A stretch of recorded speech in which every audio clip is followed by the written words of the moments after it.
ਨੂੰ ਵਾਹਿਗੁਰੂ ਜੀ ਕਾ ਖਾਲਸਾ ਵਾਹਿਗੁਰੂ ਜੀ ਕੀ ਫਤਿਹ।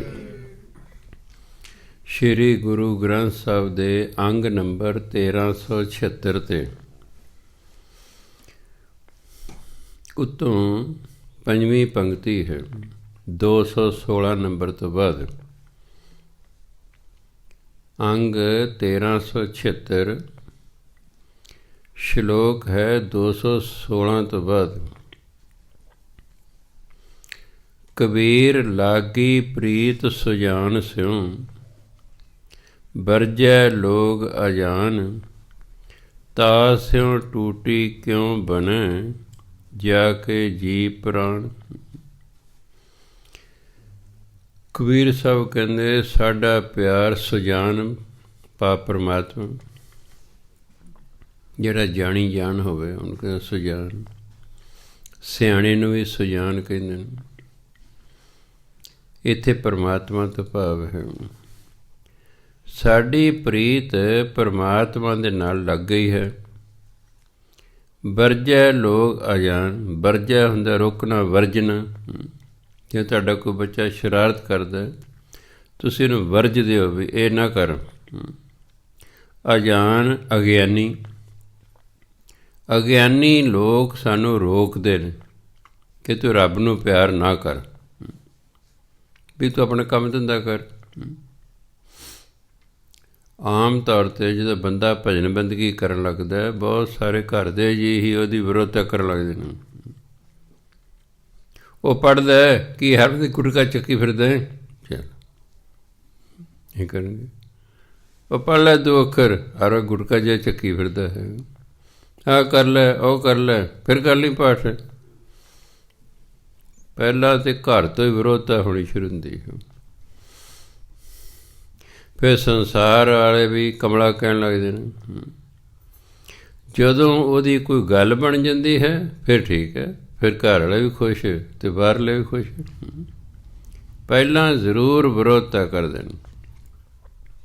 ਬਹੁਤ ਘੱਟ ਪਰਿਵਾਰ ਨੇ ਜਿਹੜੇ ਬੱਚੇ ਨੂੰ ਉਤਸ਼ਾਹਿਤ ਕਰਦੇ ਨੇ ਭਜਨ ਬੰਦਗੀ ਲਈ, ਨਹੀਂ ਤਾਂ ਬਹੁਤ ਸਾਰੀ ਦੁਨੀਆ ਰੋਕਣ 'ਤੇ ਲੱਗੀ ਹੋਈ ਹੈ। ਕਬੀਰ ਸਾਹਿਬ ਕਹਿੰਦੇ ਸਾਡੀ ਪ੍ਰੀਤ ਪਰਮਾਤਮਾ ਨਾਲ ਲੱਗ ਗਈ ਹੈ, ਪਰ ਜਿਹੜੇ ਅਜਾਣ ਲੋਕ ਹਨ, ਅਣਜਾਣ ਲੋਕ ਹਨ, ਅਗਿਆਨੀ ਲੋਕ ਹਨ, ਉਹ ਸਾਨੂੰ ਇਸ ਤੋਂ ਰੋਕਦੇ ਨੇ, ਵਰਜਦੇ ਨੇ।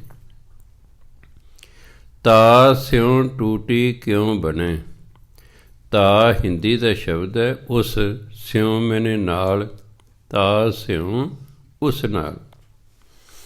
ਜਾ ਅਤੇ ਤਾ ਤੋਂ ਬਾਅਦ ਜੇ ਕਾ, ਕੇ, ਕੀ, ਕੀਆਂ, ਸਿਉ ਇਸ ਤਰ੍ਹਾਂ ਆ ਜੇ ਤਾਂ ਫਿਰ ਜਾ ਅਤੇ ਤਾ ਬਿਨਾਂ ਬਿੰਦੀ ਤੋਂ ਪੜ੍ਹੇ ਜਾਂਦੇ ਨੇ। ਇਹ ਫਿਰ ਹਿੰਦੀ ਦੇ ਸ਼ਬਦ ਹੋਏ ਨੇ। ਤਾ ਸਿਉ ਟੂਟੀ ਕਿਉਂ ਬਣੇ, ਤਾ ਸਿਉ ਉਸ ਨਾਲੋਂ, ਪਾ ਪਰਮਾਤਮਾ ਨਾਲੋਂ।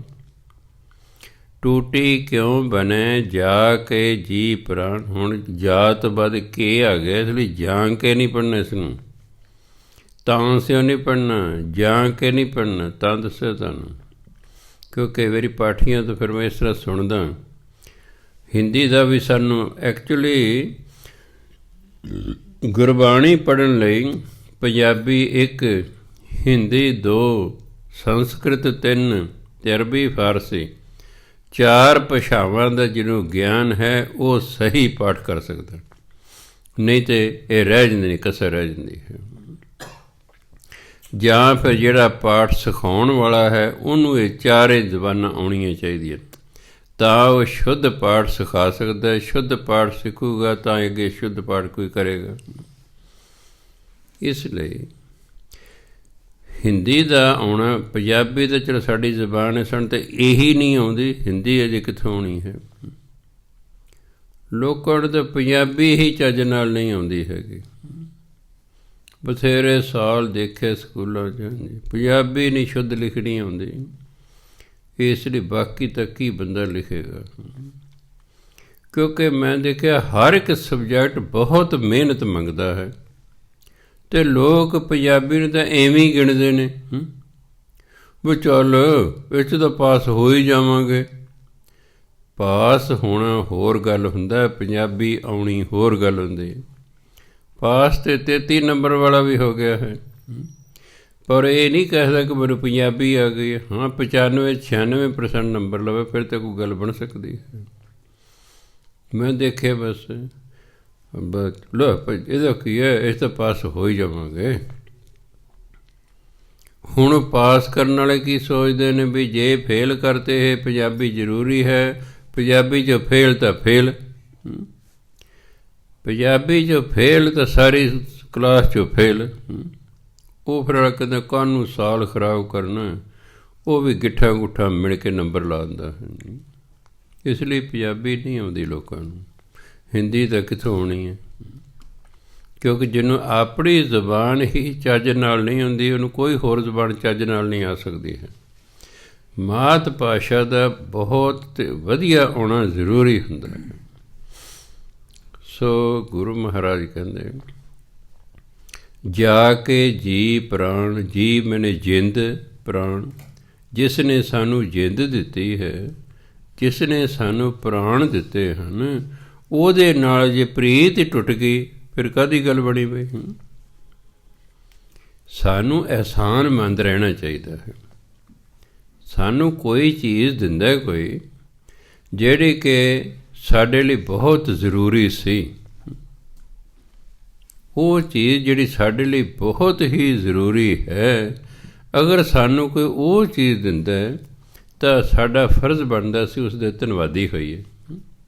ਹੁਣ ਜਿੰਦ ਸਭ ਤੋਂ ਜ਼ਰੂਰੀ ਹੈ, ਜੇ ਪ੍ਰਾਣ ਹੀ ਨਹੀਂ ਆਏ, ਸਵਾਸ ਹੀ ਨਹੀਂ ਚੱਲੇ, ਅਜੇ ਫਲਾਣੇ ਦੇ ਪ੍ਰਾਣ ਨਿਕਲ ਗਏ, ਜਾਨ ਨਿਕਲ ਗਈ, ਸਾਹ ਆਇਆ ਹੀ ਨਹੀਂ ਹੈਗਾ।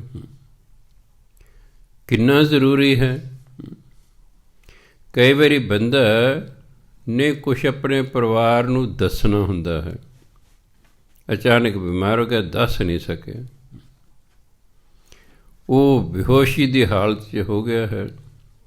ਉਹਦੀ ਇੱਛਾ ਮੈਨੂੰ ਇੱਕ ਵਾਰੀ ਹੋਸ਼ ਆ ਜੇ, ਮੈਂ ਆਪਣੇ ਘਰ ਦੇ ਜੀਆਂ ਨੂੰ ਦੱਸ ਸਕਾਂ ਫਲਾਣੇ ਤੋਂ ਆਪਾਂ ਲੈਣਾ, ਫਲਾਣੇ ਦਾ ਦੇਣਾ ਹੈ, ਫਲਾਣੀ ਚੀਜ਼ ਫਲਾਣੇ ਥਾਂ 'ਤੇ ਪਈ ਹੋਈ ਹੈ। ਕਿਉਂਕਿ ਅਚਾਨਕ ਸੱਟ ਵੱਜ ਸਕਦੇ ਬੰਦੇ ਨੂੰ। ਉਹ ਜਿਹੜਾ ਹਜੇ ਸਿਰ 'ਤੇ ਮੰਨ ਲਓ ਕਾਸ਼ ਦੇ ਸੱਟ ਵੱਜੀ, ਉਹ ਕਹਿੰਦੇ ਤੇ ਕੋਮਾ ਸਟੇਜ ਚਲੇ ਗਏ, ਵੀ ਬੇਹੋਸ਼ ਹੋ ਗਿਆ, ਹੁਣ ਕੋਈ ਗੱਲਬਾਤ ਨਹੀਂ ਕਰ ਸਕਦਾ। ਵਿੱਚ ਹੀ ਬੰਦੇ ਦੇ ਮਨ 'ਚ ਰਹਿ ਜਾਂਦਾ ਹੈ, ਉਹਦੇ ਇੱਕ ਇੱਕ ਮਿੰਟ ਕੀਮਤੀ ਹੁੰਦਾ ਹੈ। ਸੋ ਕਹਿੰਦੇ ਜਿਸ ਪਰਮਾਤਮਾ ਨੇ ਸਾਨੂੰ ਪ੍ਰਾਣ ਦਿੱਤੇ ਨੇ, ਜਿਸ ਪਰਮਾਤਮਾ ਨੇ ਜਿੰਦ ਦਿੱਤੀ ਹੈ, ਉਸ ਨਾਲੋਂ ਇਹ ਜੇ ਟੁੱਟ ਗਈ ਫਿਰ ਕਾਹਦੀ ਗੱਲ ਬਣੀ। ਉਸ ਨਾਲੋਂ ਨਹੀਂ ਟੁੱਟਣੀ ਚਾਹੀਦੀ। ਲੋਕਾਂ ਦਾ ਕੀ ਹੈ, ਲੋਕਾਂ ਦਾ ਹੀ ਕਹੀ ਜਾਣਾ ਹੁੰਦਾ ਹੈ। ਅਸੀਂ ਗੁਰੂ ਦੀ ਗੱਲ ਮੰਨਣੀ ਹੈ, ਲੋਕਾਂ ਦੀ ਨਹੀਂ ਮੰਨਣੀ, ਖਿਆਲ ਰੱਖਣਾ। ਕਿਉਂਕਿ ਜਿਹੜੇ ਗੁਰੂ ਹੁੰਦੇ ਨੇ ਇਹ ਬ੍ਰਹਮ ਗਿਆਨੀ ਹੁੰਦੇ ਨੇ, ਅਤੇ ਜਿਹੜਾ ਬ੍ਰਹਮ ਗਿਆਨੀ ਹੁੰਦਾ ਉਹਦੀ ਰੱਬੀ ਮੱਤ ਹੁੰਦੀ ਹੈ, ਅਤੇ ਰੱਬ ਤੋਂ ਵੱਧ ਤਾਂ ਕੋਈ ਨਾ ਸਿਆਣਾ ਹੋ ਸਕਦਾ। ਗੁਰੂ ਦੀ ਮੱਤ ਰੱਬੀ ਮੱਤ ਹੁੰਦੀ ਹੈ, ਆਪਣੀ ਨਹੀਂ ਹੁੰਦੀ। ਖਿਆਲ ਰੱਖਣਾ, ਸਾਡੀ ਆਪਣੀ ਮੱਤ ਹੈ। ਜਿੱਦੇ ਸਾਨੂੰ ਬ੍ਰਹਮ ਗਿਆਨ ਹੋ ਗਿਆ, ਸਾਡੀ ਆਪਣੀ ਮੱਤ ਖਤਮ ਹੋ ਜਾਣੀ ਹੈ ਅਤੇ ਬ੍ਰਹਮ ਦੀ ਮੱਤ ਸਾਡੇ 'ਚ ਪੈਦਾ ਹੋ ਜਾਣੀ ਹੈ, ਰੱਬੀ ਮੱਤ ਹੋ ਜਾਣੀ ਹੈ। ਅਸੀਂ ਜਿਹੜੇ ਕਹਿੰਦੇ ਮੇਰਾ ਮਨ ਇਹ ਕਰਦਾ, ਉਹ ਤਾਂ ਖਤਮ ਹੀ ਹੋ ਜਾਣਾ।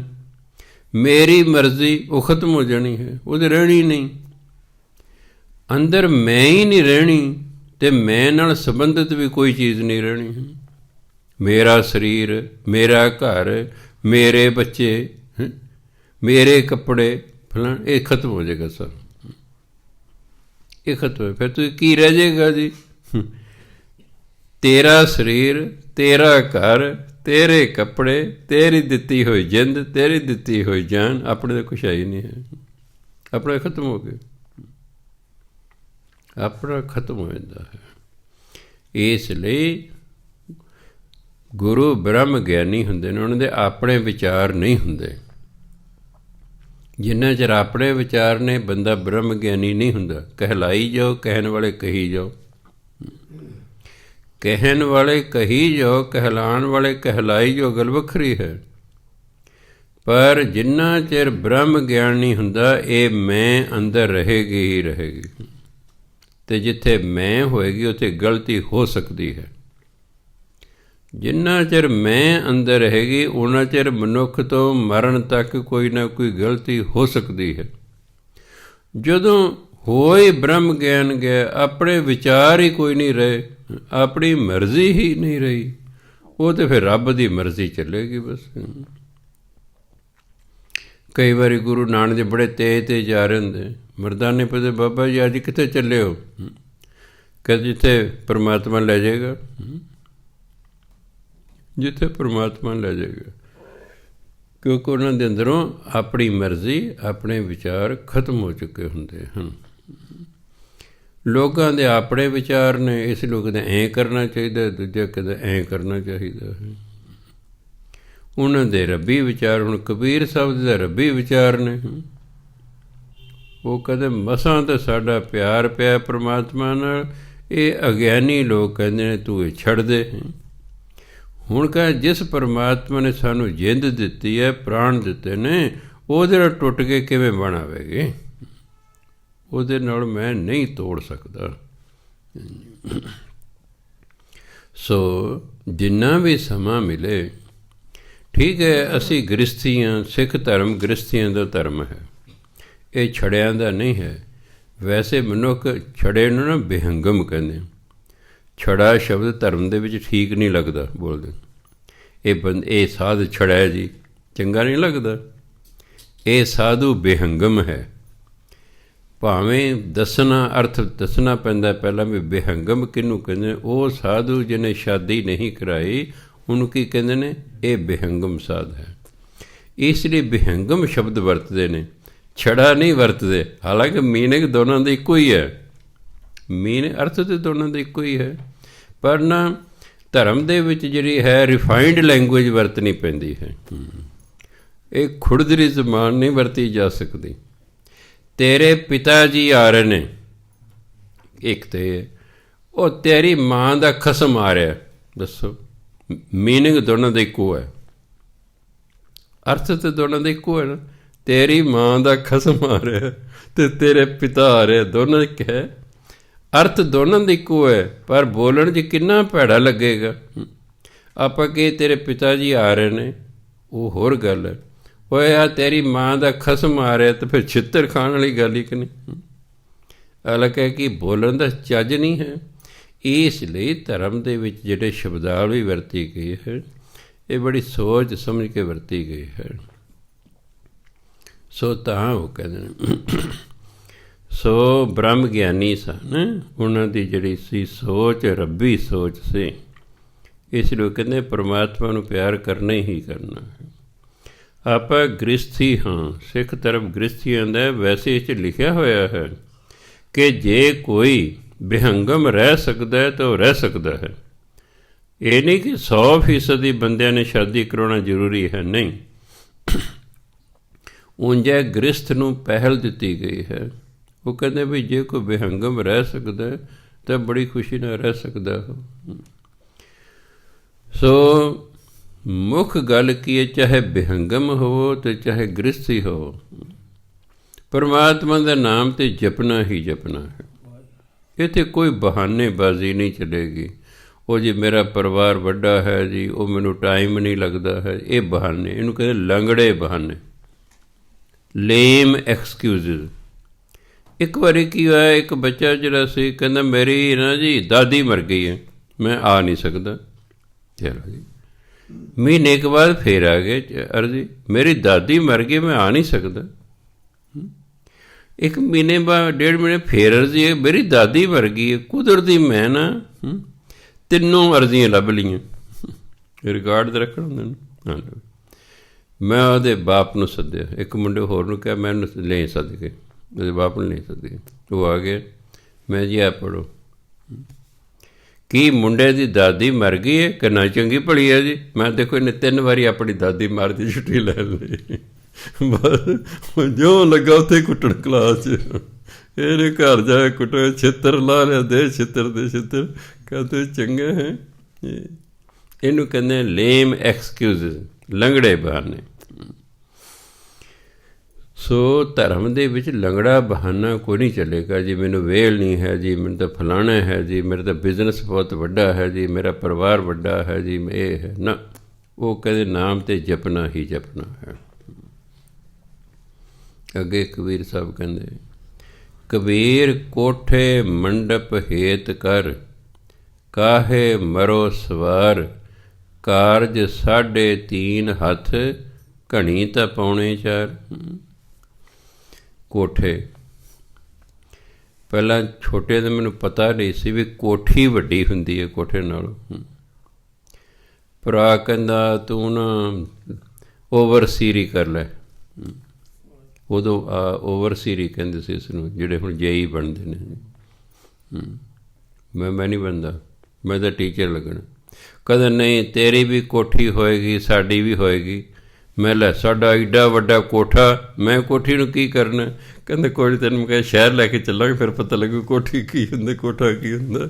ਸੋ ਛੋਟਿਆਂ ਹੁੰਦਿਆਂ ਲੱਗਦੇ ਕੋਠੀ ਵੀ ਹੈ ਨਾ, ਜੇ ਦੇਖਣ ਨੂੰ ਬੋਲਣ ਚ ਐਂ ਲੱਗਦਾ ਛੋਟੀ ਚੀਜ਼ ਹੈ, ਕੋਠਾ ਵੱਡੀ ਚੀਜ਼ ਹੈ। ਫਿਰ ਬਾਅਦ 'ਚ ਪਤਾ ਲੱਗਾ ਕੋਠੇ, ਕੋਠੀਆਂ, ਮੰਡਪ, ਮਹਿਲ, ਹੇਤ ਕਰ। ਹੇਤ ਹੁੰਦਾ ਪਿਆਰ ਕਰਨਾ।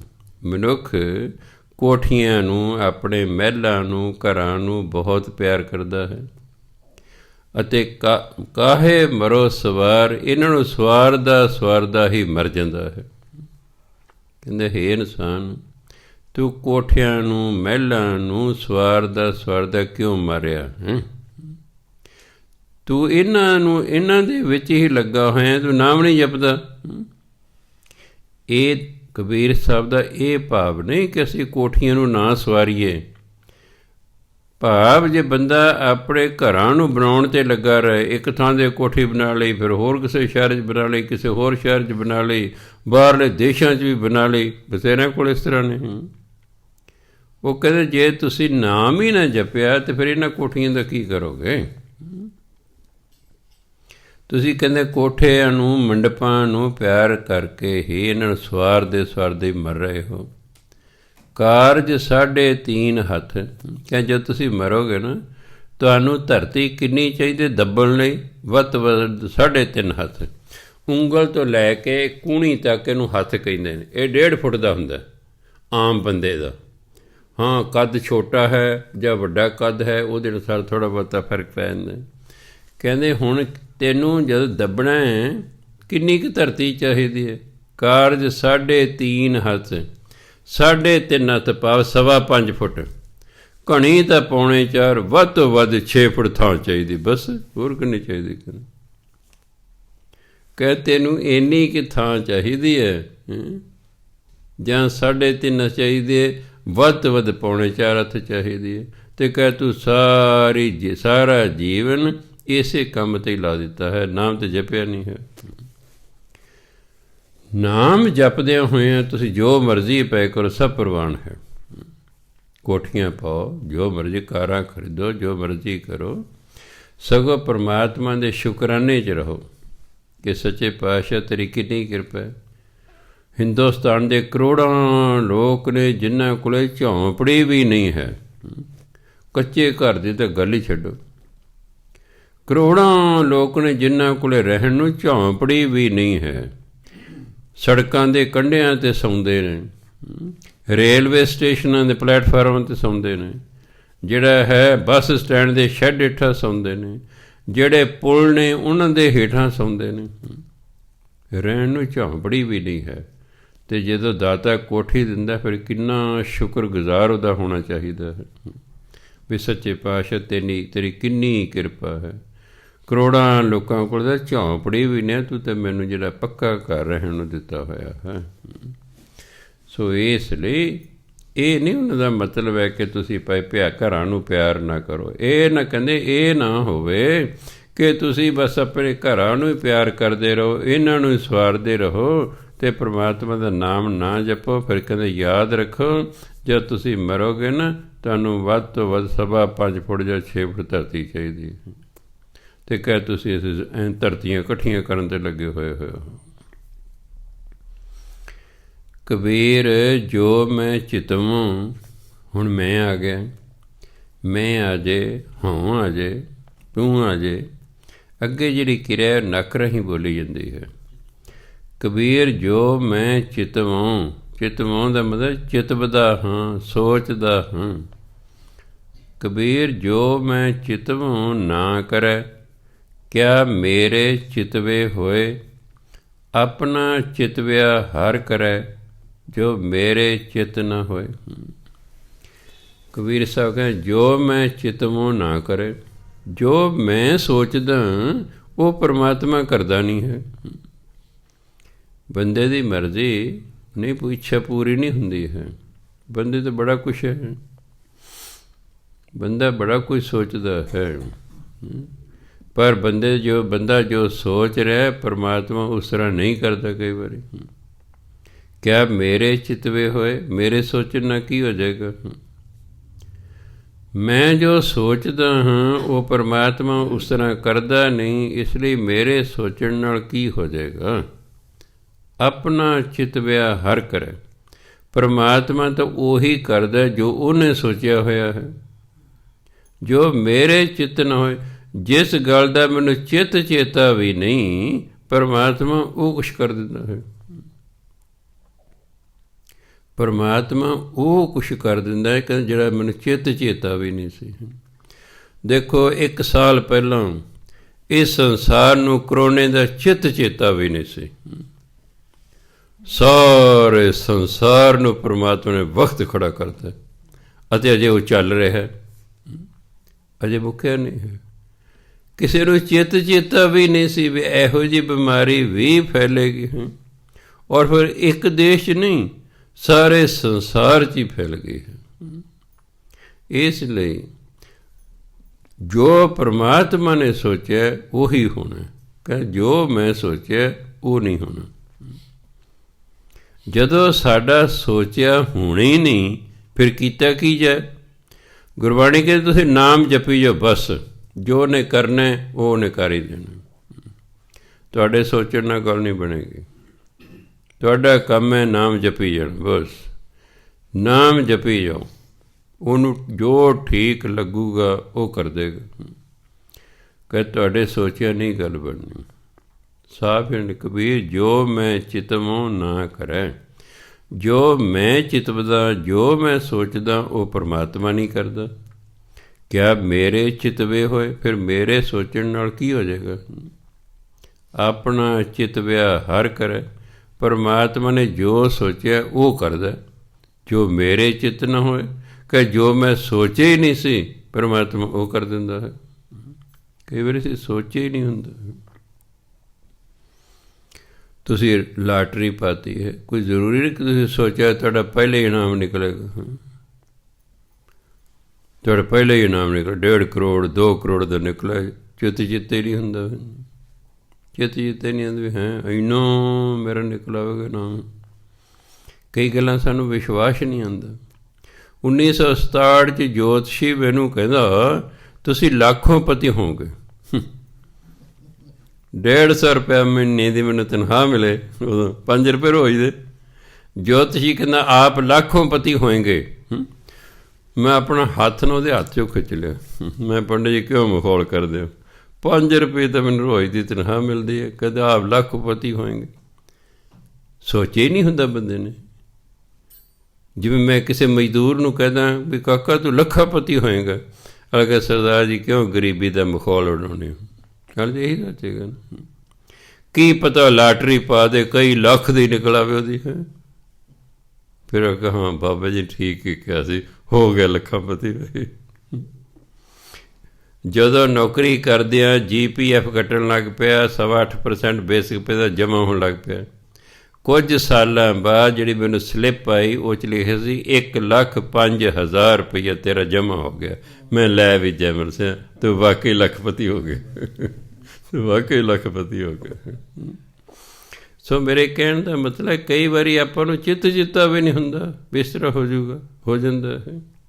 ਅਤੇ ਜਿਹੜਾ ਅਸੀਂ ਸੋਚਿਆ ਹੁੰਦਾ ਕਈ ਵਾਰੀ ਉਸ ਤਰ੍ਹਾਂ ਪਰਮਾਤਮਾ ਕਰਦਾ ਨਹੀਂ ਹੈਗਾ, ਉਹਦੀ ਮਰਜ਼ੀ। ਸੋਚਿਆ ਸੀ ਪਹਿਲੀ ਲੜਕੀ ਹੋ ਗਈ, ਚਾਹੇ ਦੂਜਾ ਪੁੱਤਰ ਹੋਵੇ, ਦੂਜਾ ਜੰਮਿਆ ਉਹ ਵੀ ਲੜਕੀ ਹੋ ਗਈ। ਸਾਡਾ ਸੋਚਿਆ ਦੇ ਨਾਲ ਨਾ ਗੱਲ ਬਣੀ। ਫਿਰ ਸੋਚਿਆ ਸ਼ਾਇਦ ਤੀਜਾ ਬੱਚਾ ਪੁੱਤਰ ਹੋ ਜੇ, ਉਹ ਵੀ ਨਾ ਹੋਇਆ, ਚੌਥੇ ਦਾ ਰਿਸਕ ਤਾਂ ਘੱਟ ਹੀ ਲੋਕ ਲੈਂਦੇ ਨੇ, ਪਰ ਚਲੋ ਕੋਈ ਨਾ ਕੋਈ ਰਿਸਕ ਲੈ ਵੀ ਸਕਦਾ ਹੈ। ਮਨੁੱਖ ਜੋ ਚਾਹੁੰਦਾ ਜ਼ਰੂਰੀ ਨਹੀਂ ਕਿ ਉਹੀ ਕੁਛ ਉਸ ਨੂੰ ਮਿਲੇ। ਪਰਮਾਤਮਾ ਨੇ ਤਾਂ ਪਹਿਲਾਂ ਹੀ ਸਾਡੀ ਕਿਸਮਤ ਲਿਖ ਦਿੱਤੀ ਹੈ, ਸਿਰਫ ਸਾਨੂੰ ਨਾ ਪਤਾ ਹੋਣ ਕਰਕੇ ਸਾਨੂੰ ਚਿੰਤਾ ਰਹਿੰਦੀ। ਬਸ ਕਿਸਮਤ ਹਰ ਕੋਈ ਦੀ ਲਿਖਤੀ ਹੈ। ਕਈ ਵਾਰੀ ਬਾਪੂ ਮਰ ਜਾਂਦਾ ਹੈ, ਬੱਚੇ ਸਾਡਾ ਕੀ ਬਣੇਗਾ। ਮੈਂ ਉਹਨੂੰ ਸਮਝਾਉਣਾ, ਭਾਈ ਤੁਹਾਡਾ ਬਾਪੂ ਆਪਣੀ ਕਿਸਮਤ ਲਿਖਾ ਕੇ ਲੈ, ਮਾਂ ਆਪਣੀ ਲਿਖਾ ਕੇ ਲੈ, ਤੁਸੀਂ ਆਪਣੀ ਲਿਖਾ ਕੇ ਲੈ। ਜੋ ਤੁਹਾਡੀ ਕਿਸਮਤ 'ਚ ਲਿਖਿਆ ਤੁਹਾਡੇ ਬਾਪ ਦੇ ਹੁੰਦਿਆਂ ਵੀ ਤੁਹਾਨੂੰ ਉਹੀ ਮਿਲਣਾ ਸੀ, ਉਹਦੇ ਮਰਨ ਤੋਂ ਬਾਅਦ ਵੀ ਉਹੀ ਮਿਲਣਾ। ਜੋ ਤੁਸੀਂ ਲਿਖਾ ਲਿਓ ਉਹ ਮਿਲਣਾ, ਚਾਹੇ ਬਾਪ ਹੈ ਚਾਹੇ ਨਹੀਂ ਹੈ। ਇਸ ਲਈ ਇਹ ਚਿੰਤਾ ਕਰਨ ਦੀ ਲੋੜ ਨਹੀਂ ਵੀ ਜੇ ਅਸੀਂ ਮਰ ਗਏ ਸਾਡੇ ਬੱਚਿਆਂ ਦਾ ਕੀ ਬਣੇਗਾ। ਇਹ ਫਜ਼ੂਲ ਹੈ ਸੋਚਣਾ। ਉਹ ਤਾਂ ਪਹਿਲੇ ਲਿਖਾ ਲੈਣ ਕੀ ਬਣਨਾ ਉਹਨਾਂ ਨੇ। ਸਿਰਫ ਸਾਨੂੰ ਗਿਆਨ ਨਹੀਂ ਹੈ, ਪਤਾ ਨਹੀਂ ਇਹਨਾਂ ਨੇ ਕੀ ਬਣਨਾ, ਇਸ ਲਈ ਸਾਨੂੰ ਫਿਰ ਚਿੰਤਾ ਆਉਂਦੀ ਰਹਿੰਦੀ ਹੈ, ਹੋਰ ਕੋਈ ਗੱਲ ਨਹੀਂ ਹੈਗੀ। ਹੋਰ ਬਾਕੀ ਤਾਂ ਉਹਨੇ ਜੋ ਕਰਨਾ ਉਸੇ ਨਹੀਂ ਕਰਨਾ। ਜੋ ਕੁਝ ਕਰਨਾ ਸੋ ਕਰ ਰਿਹਾ, ਜੋ ਉਹਨੇ ਕਰਨਾ ਉਹ ਕਰ ਰਿਹਾ। ਸਾਡੇ ਸੋਚਿਆ ਨਹੀਂ ਗੱਲ ਬਣਨੀ ਹੈਗੀ। ਇਸ ਲਈ ਬਾਣੀ ਕਹਿੰਦੀ ਹੈ, ਦੇਖੋ ਅੱਗੇ ਜਾ ਕੇ ਮਹਿਲਾ ਤੀਜਾ। ਹੁਣ ਦੇਖੋ ਤੀਸਰੇ ਪਾਤਸ਼ਾਹ ਇਸ ਗੱਲ ਨੂੰ ਕਲੀਅਰ ਕਰ ਰਹੇ ਨੇ, ਕਿਉਂਕਿ ਕਬੀਰ ਸਾਹਿਬ ਕਹਿੰਦੇ ਸਾਡੇ ਸੋਚਣ ਨਾਲ ਕੁਛ ਹੋਣਾ ਹੀ ਨਹੀਂ, ਉਹੀ ਹੋਣੇ ਜੋ ਪਰਮਾਤਮਾ ਨੇ ਸੋਚਿਆ ਹੋਇਆ ਹੈ। ਹੁਣ ਤੀਸਰੇ ਪਾਤਸ਼ਾਹ, ਚਿੰਤਾ ਪੇ ਆਪ ਕਰਾਇਸੀ, ਅਚਿੰਤ ਪੇ ਆਪੇ ਦੇ, ਨਾਨਕ ਸੋ ਸਲਾਹੀ ਹੈ, ਜੇ ਸਭਨਾ ਸਾਰ ਕਰੇ। ਕਹਿੰਦੇ ਚਿੰਤਾ ਲਾਉਣ ਵਾਲਾ ਵੀ ਪਰਮਾਤਮਾ ਹੀ ਹੈ। ਚਿੰਤਾ ਪੇ ਆਪ ਕਰਾਇਸੀ, ਜੇ ਸਾਨੂੰ ਕਿਸੇ ਗੱਲ ਦੀ ਚਿੰਤਾ ਹੈ ਇਹ ਤਾਂ ਉਹੀ ਕਰਵਾ ਰਿਹਾ ਹੈ। ਅਚਿੰਤ ਵੀ ਆਪੇ ਦੇ, ਅਤੇ ਕਦੇ ਅਸੀਂ ਨਿਸ਼ਚਿੰਤ ਹੁੰਦੇ ਹਾਂ ਜਦੋਂ ਚਿੰਤਾ ਰਹਿਤ ਬੇਫਿਕਰ। ਬੇਫਿਕਰੀ ਵੀ ਉਹੀ ਦੇਣ ਵਾਲਾ ਹੈ ਅਤੇ ਫਿਕਰ ਲਾਉਣ ਵਾਲਾ ਵੀ ਉਹੀ ਹੈ। ਚਿੰਤਾ ਵੀ ਉਹੀ ਲਾਉਂਦਾ ਹੈ ਅਤੇ ਅਚਿੰਤ ਵੀ ਉਹੀ ਕਰਦਾ ਹੈ। ਇਸ ਲਈ ਕਹਿੰਦੇ ਨਾਨਕ ਸੋ ਸਲਾਹੀ ਹੈ, ਜੇ ਸਭਨਾ ਸਾਰ ਕਰੇ। ਸਾਰ ਦਾ ਸੰਭਾਲ, ਉਹ ਪਰਮਾਤਮਾ ਜਿਹੜਾ ਸਾਰਿਆਂ ਦੀ ਸਾਂਭ ਸੰਭਾਲ ਕਰਦਾ, ਉਹਦੀ ਸਿਫਤ ਸਲਾਹ ਕਰਦੇ ਰਹੋ। ਬਸ ਸਾਡਾ ਕੰਮ ਉਹਦਾ ਨਾਮ ਜਪੀ ਜਾਣਾ, ਬਸ ਬਾਕੀ ਉਹਨੇ ਜੋ ਕਰਨਾ ਉਹਨੇ ਕਰ ਹੀ ਦੇਣਾ। ਚਿੰਤਾ ਵੀ ਉਹੀ ਲਾਉਂਦਾ, ਨਿਸ਼ਚਿੰਤ ਵੀ ਉਹੀ ਕਰਦਾ, ਸਾਡੇ ਵੱਸ ਦਾ ਨਹੀਂ ਹੈਗਾ। ਸੋ ਇੱਕੋ ਗੱਲ ਯਾਦ ਰੱਖਣੀ ਹੈ, ਆਪਣਾ ਨਾਮ ਜਪੀ ਜਾਓ। ਜੋ ਪਰਮਾਤਮਾ ਠੀਕ ਸਮਝੇਗਾ ਸਾਨੂੰ ਆਪੇ ਹੀ ਦੇ ਦੇਗਾ। ਉਹਨੇ ਜੋ ਸਾਡੀ ਕਿਸਮਤ 'ਚ ਲਿਖਤਾ ਉਸਨੇ ਉਹੀ ਸਾਨੂੰ ਦੇਣਾ। ਪਰ ਜੇ ਅਸੀਂ ਭਜਨ ਬੰਦਗੀ ਕਰਦੇ ਰਹੀਏ ਤਾਂ ਫਿਰ ਸਾਨੂੰ ਉਸ ਤੋਂ ਵੱਧ ਵੀ ਮਿਲ ਸਕਦਾ ਹੈ। ਜੋ ਲਿਖਿਆ ਹੋਇਆ ਉਹ ਤਾਂ ਮਿਲ ਹੀ ਜਾਣਾ, ਭਾਵੇਂ ਅਸੀਂ ਭਜਨ ਬੰਦਗੀ ਕਰੀਏ ਅਤੇ ਚਾਹੇ ਨਾ ਕਰੀਏ। ਪਰ ਯਾਦ ਰੱਖਿਓ ਭਜਨ ਬੰਦਗੀ ਵੀ ਉਹੀ ਕਰਦਾ ਜਿਹਦੇ ਲਿਖਿਆ ਹੁੰਦਾ ਕਿ ਤੂੰ ਭਜਨ ਬੰਦਗੀ ਕਰੇਂਗਾ, ਉਹੀ ਕਰਦਾ, ਬਾਕੀ ਨਹੀਂ ਕਰਦੇ, ਦੂਜੇ ਨਹੀਂ ਕਰਦੇ। ਹਾਂ, ਦੂਜੇ ਨੂੰ ਸੋਝੀ ਆ ਜਾਏ, ਕਿਤੇ ਸਤਸੰਗ ਕੀਤੀ ਸੋਝੀ ਆ ਜਾਏ, ਉਹ ਭਜਨ ਬੰਦਗੀ ਕਰਨ ਲੱਗ ਜਾਏ। ਇਹ ਨਹੀਂ ਕਿ ਜੋ ਪਰਮਾਤਮਾ ਲਿਖ ਦਿੱਤਾ ਉਹੀ ਹੋਵੇਗਾ, ਨਹੀਂ। ਇਸ ਦੇ ਵਿੱਚ ਪਰਮਾਤਮਾ ਨੇ ਸੰਭਾਵਨਾਵਾਂ ਰੱਖੀਆਂ ਹੋਈਆਂ ਹਨ ਕਿ ਜੋ ਮੈਂ ਲਿਖਦਾ ਹੋਊਗਾ ਤਾਂ ਉਹੀ, ਪਰ ਜੇ ਤੁਸੀਂ ਮੇਰੀ ਲਿਖਤ ਨਾਲ ਸਹਿਮਤ ਨਹੀਂ ਹੋ, ਤੁਹਾਨੂੰ ਔਖਾ ਲੱਗਦਾ, ਮੈਂ ਸੰਸਾਰ 'ਤੇ ਸਾਧੂ ਅਤੇ ਗੁਰੂ ਭੇਜ ਰਿਹਾ ਹਾਂ, ਤੁਸੀਂ ਉਹਨਾਂ ਨੂੰ ਮਿਲੋ, ਉਹ ਮੇਰੇ ਲਿਖੇ ਨੂੰ ਬਦਲ ਸਕਦੇ ਹਨ। ਹੁਣ ਸਾਡਾ ਗੁਰੂ ਹੈ ਬਾਣੀ। ਜਦੋਂ ਅਸੀਂ ਬਾਣੀ ਪੜ੍ਹਾਂਗੇ, ਨਾਮ ਜਪਾਂਗੇ, ਸਾਡੀ ਕਿਸਮਤ ਬਦਲ ਜਾਵੇਗੀ, ਬਦਲ ਜਾਏਗੀ। ਇਹ ਨਹੀਂ ਕਿ ਜੋ ਲਿਖਤਾ ਉਹੀ ਹੋਊ, ਉਹ ਨਾਸਤਕਾਂ ਲਈ ਹੈ। ਅਗਰ ਕੋਈ ਬੰਦਾ ਸਤਸੰਗ ਨਹੀਂ ਕਰਦਾ, ਭਜਨ ਬੰਦਗੀ ਨਹੀਂ ਕਰਦਾ, ਨਾਮ ਨਹੀਂ ਜਪਦਾ, ਤਾਂ ਜੋ ਉਸਦੀ ਕਿਸਮਤ 'ਚ ਦੁੱਖ ਸੁੱਖ ਮੇਰੀ ਗਰੀਬੀ ਲਿਖੀ ਹੈ ਉਹੀ ਹੋਏਗੀ। ਪਰ ਜੋ ਭਜਨ ਬੰਦਗੀ ਕਰਨ ਲੱਗ ਜਾਂਦਾ ਹੈ ਤਾਂ ਆਪਣੀ ਕਿਸਮਤ ਨੂੰ ਬੈਡ ਲੱਕ ਨੂੰ ਗੁੱਡ ਲੱਕ ਦੇ ਵਿੱਚ ਬਦਲ ਸਕਦਾ ਹੈ।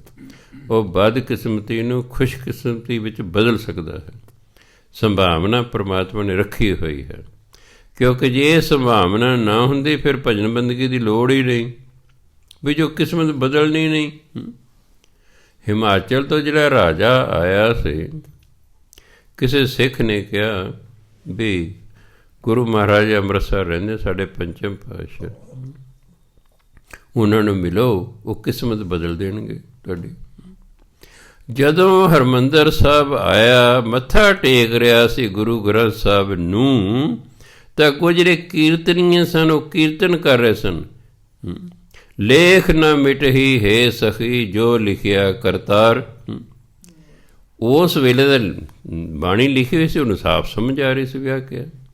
ਉਹਦਾ ਮਨ ਇੱਕਦਮ ਖਰਾਬ ਹੋ ਗਿਆ ਕਿ ਮੈਂ ਤਾਂ ਆਇਆ ਸੀ ਆਪਣੇ ਲੇਖ ਬਦਲਵਾਉਣ ਲਈ, ਇੱਥੇ ਤਾਂ ਕਹਿ ਰਹੇ ਲੇਖ ਨਾ ਮਿਟਹੀ ਹੈ ਸਖੀ ਜੋ ਲਿਖਿਆ ਕਰਤਾਰ। ਜੋ ਪਰਮਾਤਮਾ ਤੇਰੀ ਕਿਸਮਤ ਲਿਖਤੀ ਹੈ, ਮਿਟਣੀ ਨਹੀਂ, ਨਹੀਂ। ਮਨ ਉਦਾਸ ਹੋ ਗਿਆ। ਬਾਅਦ 'ਚ ਗੁਰੂ ਮਹਾਰਾਜ ਹਾਲ ਚਾਲ ਪੁੱਛਿਆ, ਕਹਿੰਦਾ ਜੀ ਮੈਂ ਤਾਂ ਆਇਆ ਸੀ ਆਪਣੀ ਕਿਸਮਤ ਬਦਲਵਾਉਣ, ਅਤੇ ਤੁਹਾਡੇ ਤਾਂ ਕੀਰਤਨੀਏ ਆ ਗਾ ਰਹੇ ਹਨ। ਕਹਿੰਦੇ ਕੋਈ ਨਹੀਂ, ਤੁਸੀਂ ਅੱਜ ਲੰਗਰ ਪਾਣੀ ਛਕੋ, ਆਰਾਮ ਕਰੋ, ਤੁਹਾਡਾ ਅਸੀਂ ਪ੍ਰਬੰਧ ਕਰਤਾ ਹੈ, ਕੱਲ੍ਹ ਨੂੰ ਤੁਹਾਡੇ ਪ੍ਰਸ਼ਨ ਦਾ ਉੱਤਰ ਦੇਵਾਂਗੇ। ਸਤਿਵਚਨ ਲੰਗਰ ਪਾਣੀ ਛਕਿਆ ਹੈ, ਗੁਰੂ ਮਹਾਰਾਜ ਦੀ ਸਤਸੰਗ ਕੀਤੀ, ਸੁੱਤੇ। ਰਾਤ ਨੂੰ ਬੜਾ ਭਿਆਨਕ ਸੁਪਨਾ ਆਇਆ। ਚੰਡਾਲ ਬਣ ਗਿਆ। ਇੱਕ ਹੁੰਦੇ ਸੀ ਬ੍ਰਾਹਮਣ, ਦੂਜੇ ਹੁੰਦੇ ਸੀ ਖੱਤਰੀ, ਤੀਜੇ ਵੈਸ਼, ਚੌਥੇ ਸ਼ੂਦਰ, ਅਤੇ ਇੱਕ ਪੰਜਵੀਂ ਜਾਤ ਸੀ ਚੰਡਾਲ। ਉਹਨਾਂ ਨੂੰ ਹੁਕਮ ਹੁੰਦਾ ਸੀ ਕਿ ਤੁਸੀਂ ਪਿੰਡ ਜਾਂ ਸ਼ਹਿਰ ਵਿੱਚ ਨਹੀਂ ਰਹਿ ਸਕਦੇ, ਤੁਸੀਂ ਜੰਗਲਾਂ 'ਚ ਰਹਿਣਾ। ਅਗਰ ਤੁਹਾਨੂੰ ਸ਼ਹਿਰ ਜਾਂ ਪਿੰਡ ਵਿੱਚ ਆਉਣਾ ਪਵੇ, ਤੁਸੀਂ ਆਪਣੇ ਗਲ 'ਚ ਢੋਲ ਪਾ ਕੇ ਆਉਣਾ, ਵਜਾਉਂਦੇ ਆਉਣਾ ਕਿ ਅਸੀਂ ਆ ਰਹੇ ਹਾਂ, ਤਾਂ ਜੋ ਤੁਹਾਡਾ ਪਰਛਾਵਾਂ ਕਹਿੰਦੇ ਸਾਡੇ 'ਤੇ ਨਾ ਪੈ ਜਾਵੇ, ਤੁਸੀਂ ਕਿਤੇ ਸਾਨੂੰ ਭੇਟ ਨਾ ਦਿਓ। ਇਹ ਵੀ ਸਮਾਂ ਸੀ, ਹੁਣ ਵੀ ਹੈਗਾ। ਇਹਦੇ ਪੰਜਾਬ 'ਚ ਹੀ ਕਿਰਪਾ ਗੁਰੂ ਮਹਾਰਾਜ ਦੀ, ਬਾਕੀ ਸਾਰੇ ਸਟੇਟਾਂ 'ਚ ਆਹੀ ਹਾਲ, ਹੁਣ ਵੀ ਇਹੀ ਹਾਲ ਹੈ। ਰੋਜ਼ ਤੁਸੀਂ ਵੇਖਦੇ ਹੋ ਵੀ, ਸੁਣਦੇ ਅਖਬਾਰਾਂ 'ਚ। ਤਾਂ ਉਹ ਜਿਹੜੇ ਚੰਡਾਲਾਂ ਨੇ ਤਾਂ ਹੁਕਮ ਸੀ ਕਿ ਜਦੋਂ ਤੁਸੀਂ ਪਿੰਡ ਜਾਂ ਸ਼ਹਿਰ 'ਚ ਆਉਣਾ, ਢੋਲ ਵਜਾਉਣਾ, ਤਾਂ ਜੋ ਅਸੀਂ ਤੁਹਾਡੇ ਤੋਂ ਦੂਰ ਹੋ ਜਾਈਏ, ਤੁਹਾਡਾ ਪਰਛਾਵਾਂ ਸਾਡੇ 'ਤੇ ਨਾ ਪਵੇ, ਤੁਸੀਂ ਭੇਟ ਨਾ ਦਿਓ। ਨੰਬਰ 2 ਕਹਿੰਦੇ ਆਪਣੇ ਪਿੱਠ ਦੇ ਮਗਰ ਨਾਲ ਝਾੜੀਆਂ ਬੰਨ੍ਹ ਕੇ ਆਉਣੇ, ਤਾਂ ਜੋ ਤੁਹਾਡੇ ਪੈਰਾਂ ਦੇ ਨਿਸ਼ਾਨ ਸਾਡੀਆਂ ਗਲੀਆਂ 'ਚ ਨਾ ਰਹਿ ਜਾਣ, ਨਹੀਂ ਤਾਂ ਉਹਨਾਂ ਨਿਸ਼ਾਨਾਂ 'ਤੇ ਜੇ ਅਸੀਂ ਤੁਰੇ ਅਸੀਂ ਪਿੱਟ ਜਾਵਾਂਗੇ। ਇਹ ਵੀ ਹਾਲ ਸੀ ਹਿੰਦੁਸਤਾਨ ਦਾ। ਉਹ ਬਣ ਗਿਆ ਚੰਡਾਲ ਸੁਪਨੇ 'ਚ। ਵਿਆਹ ਵੀ ਹੋ ਗਿਆ, ਬਾਲ ਬੱਚੇ ਵੀ ਹੋ ਗਏ ਨੇ, ਇੱਕ ਪਿੰਡ 'ਚ ਹੈ, ਜੰਗਲ ਦੇ ਨਾਲ ਪਿੰਡ ਹੈ, ਉੱਥੇ ਉਹਦਾ ਜਨਮ ਹੋਇਆ, ਉਹ ਵਿਆਹ ਹੋ ਗਿਆ ਹੈ, ਬਾਲ ਬੱਚੇ ਵੀ ਹੋ ਗਏ ਨੇ। 40-45 ਸਾਲ ਇਸ ਤਰ੍ਹਾਂ ਜ਼ਿੰਦਗੀ ਦੇ ਸੁਪਨੇ 'ਚ ਬੀਤ ਗਏ।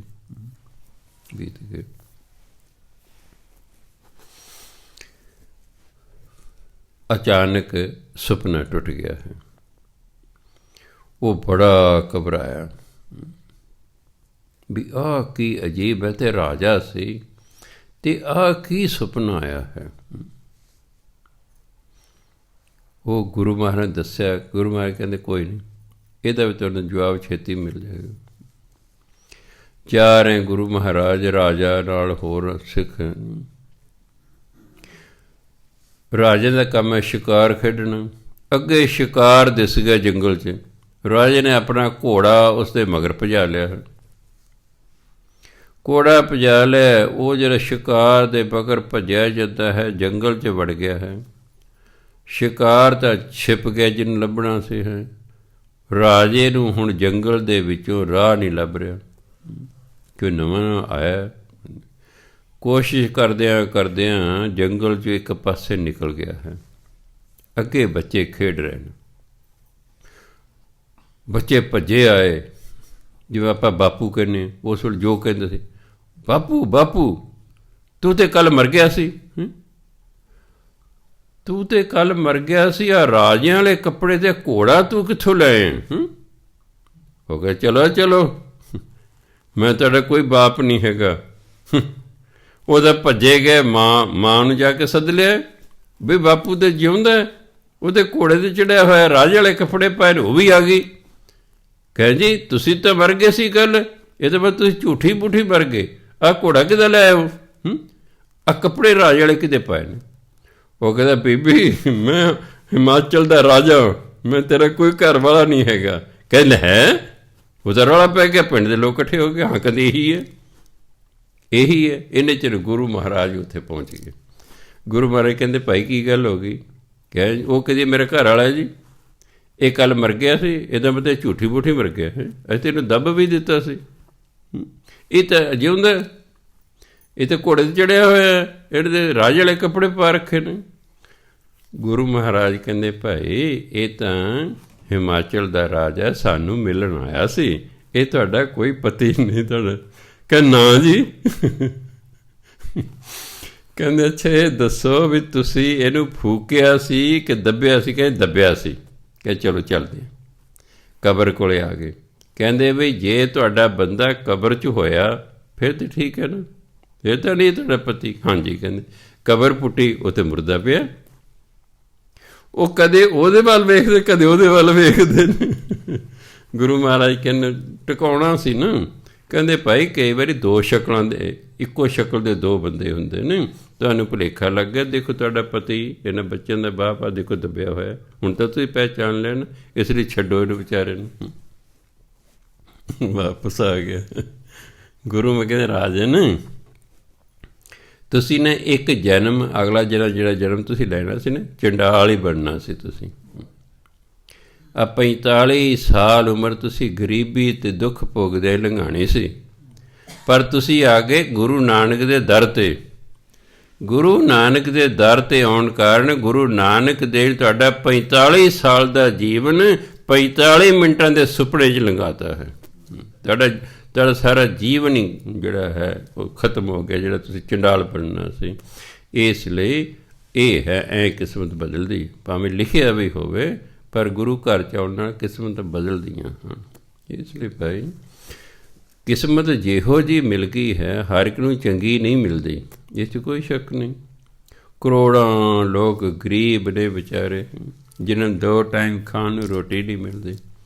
ਜੇ ਗਰੀਬ ਲੋਕ ਸਨ ਤਾਂ ਹੀ ਕਰੋਨੇ ਦੇ ਵਿੱਚ ਜਿਹੜੇ ਆਪਣੇ ਆਪਣੇ ਇਲਾਕਿਆਂ ਨੂੰ ਗਏ, ਪੈਦਲ ਤੁਰਦੇ ਹੋਏ, ਬੁਰਾ ਹਾਲ ਉਹਨਾਂ ਦਾ ਹੈ। ਜੇ ਉਹਨਾਂ ਕੋਲ ਪੈਸੇ ਹੁੰਦੇ ਕਿਉਂ ਹੋ ਜਾਂਦੇ? ਸੋ ਗਰੀਬੀ ਮਿਲ ਗਈ ਹੈ। ਪਰ ਬਾਣੀ ਕਹਿੰਦੇ ਤੁਸੀਂ ਆਪਣੀ ਕਿਸਮਤ ਨੂੰ ਬਦਲ ਸਕਦੇ ਹੋ। ਕਿਸੇ ਸਾਧੂ ਨੂੰ ਮਿਲੋ, ਗੁਰੂ ਨੂੰ ਮਿਲੋ, ਉਹ ਤੁਹਾਨੂੰ ਨਾਮ ਦੀ ਦਾਤ ਦੇਵੇਗਾ, ਉਹ ਫਿਰ ਤੁਸੀਂ ਨਾਮ ਜਪਿਓ, ਤੁਹਾਡੀ ਕਿਸਮਤ ਬਦਲ ਜਾਏਗੀ। ਹੁਣ ਸਾਡਾ ਗੁਰੂ ਜਿਹੜਾ ਹੈ ਬਾਣੀ ਹੈ, ਇਸ ਲਈ ਬਾਣੀ ਪੜ੍ਹੋ, ਨਾਮ ਜਪੋ, ਫਿਰ ਹਰ ਇੱਕ ਦੀ ਕਿਸਮਤ ਬਦਲ ਜਾਏਗੀ। ਜਿਹੜਾ ਵੀ ਬਾਣੀ ਪੜ੍ਹੇਗਾ, ਨਾਮ ਜਪੇਗਾ, ਉਹਦੀ ਕਿਸਮਤ ਭੈੜੀ ਤੋਂ ਚੰਗੀ ਹੋਣੀ ਸ਼ੁਰੂ ਹੋ ਜਾਏਗੀ। ਇਸ ਲਈ ਮਨੁੱਖ ਆਪਣੀ ਕਿਸਮਤ ਬਦਲ ਸਕਦਾ ਹੈ, ਸਿਰਫ ਇੰਨਾ ਕਿ ਸਾਧੂ ਜਾਂ ਗੁਰੂ ਦੀ ਸਹਾਇਤਾ ਨਾਲ ਬਦਲ ਸਕਦਾ, ਆਪਣੇ ਯਤਨਾਂ ਨਾਲ ਨਹੀਂ ਬਦਲ ਸਕਦਾ। ਸੋ ਕਹਿੰਦੇ ਨਾਨਕ ਸੋ ਸਲਾਹੀ ਹੈ ਜੇ ਸਭਨਾ ਸਾਰ ਕਰੇ। ਜਿਹੜਾ ਸਾਰਿਆਂ ਦੀ ਸਾਰ ਸੰਭਾਲ ਕਰਦਾ ਹੈ, ਕਹਿੰਦੇ ਉਹਦੀ ਸਿਫਤ ਸਲਾਹ ਕਰਦੇ ਰਹਿਣਾ ਚਾਹੀਦਾ ਹੈ। ਬਾਕੀ ਚਿੰਤਾ ਲਾਉਣਾ, ਨਿਸ਼ਚਿੰਤ ਕਰਨਾ, ਇਹ ਉਹਦਾ ਕੰਮ ਹੈ। ਉਹ ਕਿਸੇ ਨੂੰ ਕੋਈ ਨਾ ਕੋਈ ਚਿੰਤਾ ਲਾ ਦਿੰਦਾ, ਕਿਸੇ ਨੂੰ ਨਿਸ਼ਚਿੰਤ ਕਰ ਦਿੰਦਾ ਹੈ, ਇਹ ਉਹਦੇ ਵੱਸ 'ਚ ਹੈ। ਮਹਿਲਾ ਪੰਜਵਾਂ। ਹੁਣ ਪੰਚਮ ਪਾਤਸ਼ਾਹ ਕਹਿੰਦੇ, ਪਹਿਲਾਂ ਤੀਸਰੇ ਪਾਤਸ਼ਾਹ ਰਹੇ, ਹੁਣ ਪੰਚਮ ਪਾਤਸ਼ਾਹ ਕਹਿੰਦੇ, ਕਬੀਰ ਰਾਮ ਨਾ ਚੇਤਿਓ, ਫਿਰਿਓ ਲਾਲਚ ਮਾਹੇ, ਪਾਪ ਕਰੰਤਾ ਮਰ ਗਿਆ, ਔਦ ਪੁੰਨੀ ਖਿਨ ਮਾਹੇ। ਪੁੰਨੀ ਪੱਪੇ ਦੇ ਟਿੱਪੀ ਲਾ ਕੇ ਪੜ੍ਹਨਾ, ਪੁੰਨੀ ਹੁੰਦਾ ਪੂਰੀ ਹੋ ਗਈ, ਔਦ ਹੁੰਦੀ ਹੈ ਉਮਰ।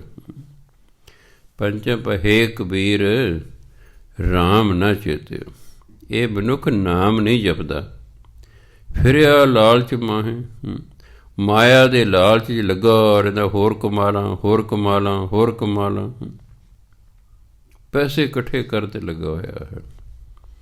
ਮਾਇਆ ਕਮਾਉਣ ਤੋਂ ਗੁਰਬਾਣੀ ਮਨ੍ਹਾ ਨਹੀਂ ਕਰਦੀ, ਸਗੋਂ ਸਿੱਖ ਨੂੰ ਤਾਂ ਗੁਰੂ ਨਾਨਕ ਦੇ ਹੁਕਮ ਹੈ, ਤੂੰ ਕਿਰਤ ਕਰ। ਕਾਹਦੇ ਲਈ ਕਿਰਤ ਕਰਨੀ? ਪੈਸੇ ਲਈ? ਤੂੰ ਕਿਰਤ ਕਰ, ਤੂੰ ਕੰਮ ਕਰ, ਫਿਰ ਤੇਰੇ ਕੋਲ ਪੈਸਾ ਹੋਏਗਾ। ਪੈਸੇ ਦੇ ਨਾਲ ਤੂੰ ਆਪਣੇ ਪਰਿਵਾਰ ਦਾ ਵਧੀਆ ਗੁਜ਼ਾਰਾ ਕਰੇਗਾ, ਆਪਣੀਆਂ ਸੁੱਖ ਸਹੂਲਤਾਂ ਦਾ ਪ੍ਰਬੰਧ ਕਰੇਗਾ।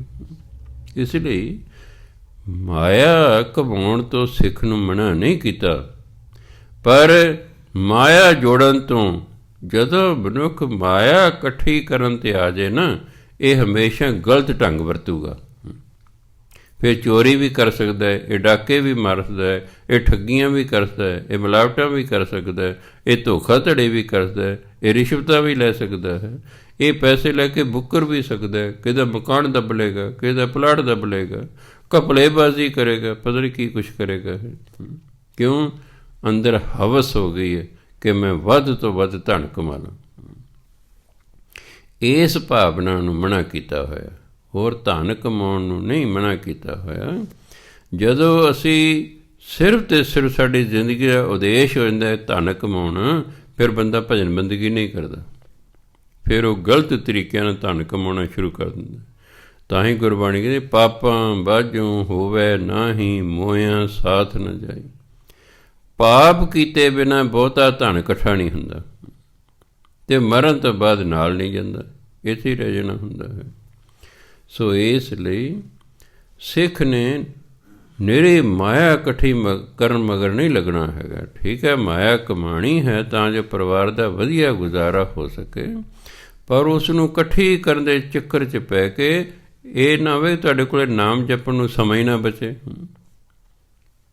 ਕਬੀਰ ਰਾਮ ਨਾ ਚੇਤਿਓ, ਰਾਮ ਨੂੰ ਯਾਦ ਨਹੀਂ ਕੀਤਾ। ਕਿਉਂ ਨਹੀਂ ਕੀਤਾ? ਫਿਰਿਆ ਲਾਲਚ ਮਾਹੇ, ਕਿਉਂਕਿ ਮਾਇਆ ਦਾ ਲਾਲਚ ਸੀ, ਉਹ ਜੀ ਲੱਗਾ ਰਿਹਾ ਵੀ ਹੋਰ ਮਾਇਆ ਹੋਵੇ, ਹੋਰ ਮਾਇਆ ਹੋਵੇ, ਹੋਰ ਮਾਇਆ ਹੋਵੇ। ਜਿਵੇਂ ਇੱਕ ਵਾਰੀ ਮੈਂ ਦੁਕਾਨ ਤੋਂ ਦੁੱਧ ਲੈਣਾ ਸੀ, ਜਦੋਂ ਸ਼ੁਰੂ 'ਚ ਸੁਸਾਇਟੀ ਬਣੀ ਹੈ, ਉਹ ਕਹਿੰਦੀ ਰਾਤ ਵੀ 10 ਕੁ ਵਜੇ ਨੂੰ ਆ ਜਾਓ, ਸ਼ਾਮ ਨੂੰ ਦੁੱਧ ਸਾਡੇ ਕੋਲ ਤਾਜ਼ਾ ਦੁੱਧ ਆ ਜਾਂਦਾ। ਮੈਂ ਚਲੇ ਗਿਆ, ਉਹ ਮੈਨੂੰ ਗੱਲਾਂ ਕਰਨ ਲੱਗ ਗਿਆ। ਕੀ ਕੰਮ ਕਰਦੇ? ਮੈਂ ਜੀ ਟੀਚਰ ਲੱਗਾ। ਕਹਿੰਦੇ ਭਾਗਾਂ ਵਾਲੇ ਹੋ ਜੀ। ਮੈਂ ਤਾਂ ਸੋਚਿਆ ਇਹ ਭਾਗਾਂ ਵਾਲਾ ਵੀ ਦੁਕਾਨ ਲੱਖਾਂ ਪਤੀ ਹੈ, ਬੜੀ ਦੁਕਾਨ ਚੱਲਦੀ ਹੈ, ਤਿਰਪੜੀ ਬੜਾ ਨਾਂ ਹੈ ਦੁਕਾਨ ਦਾ। ਉਹ ਕਹਿੰਦੇ ਤੁਸੀਂ ਭਾਗਾਂ ਵਾਲੇ ਹੋ ਜੀ। ਮੈਂ ਕਿਵੇਂ ਜੀ? ਕਹਿੰਦਾ ਦੇਖੋ ਕਿੰਨੇ ਵਜੇ ਤੁਹਾਡਾ ਸਕੂਲ ਲੱਗਦਾ? ਗਰਮੀਆਂ ਦਾ ਮੌਸਮ ਸੀ।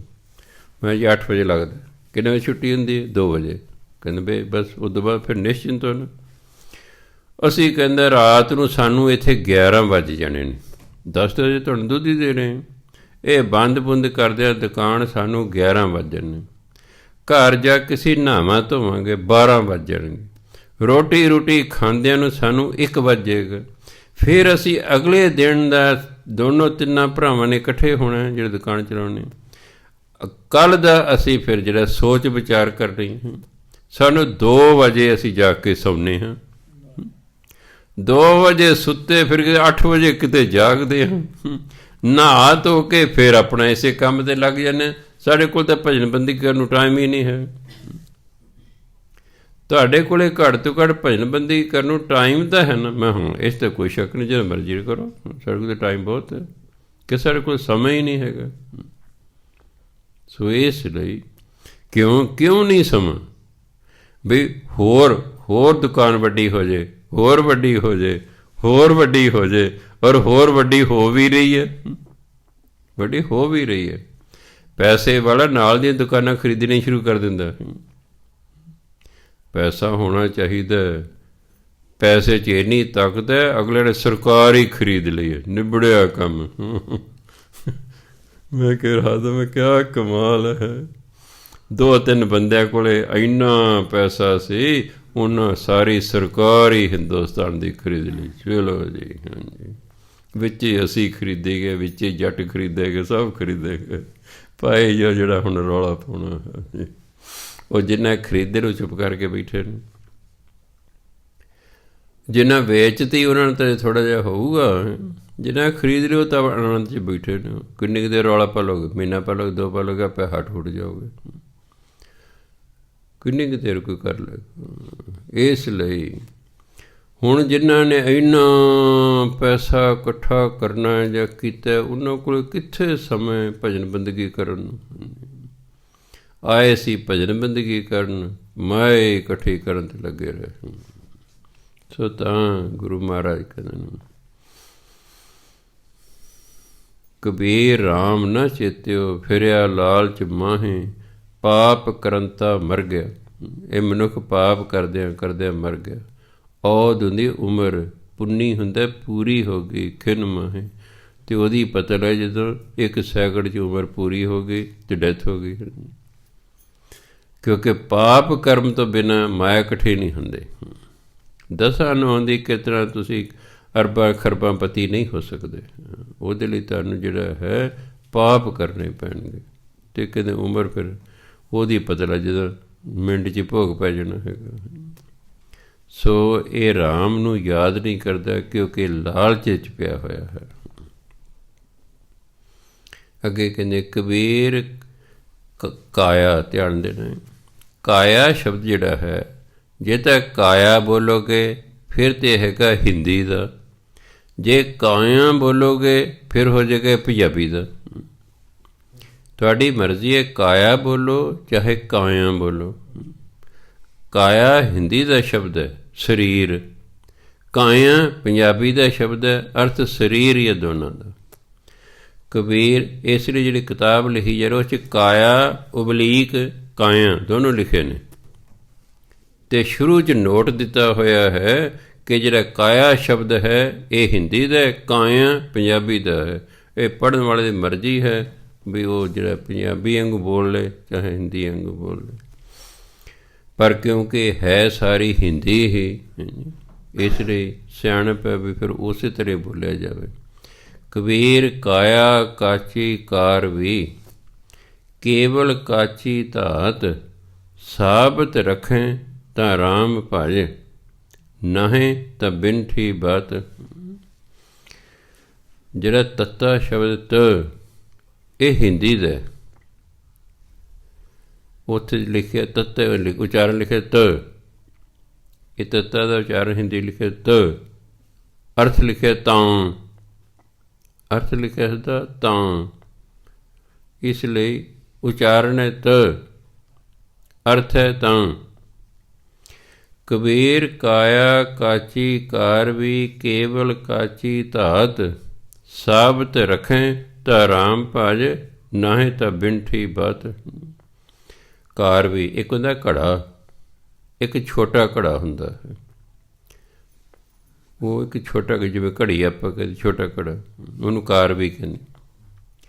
ਇਹ ਜਿਹੜਾ ਸਰੀਰ ਨਾ ਇਹ ਕੱਚੇ ਘੜੇ ਦੀ ਤਰ੍ਹਾਂ,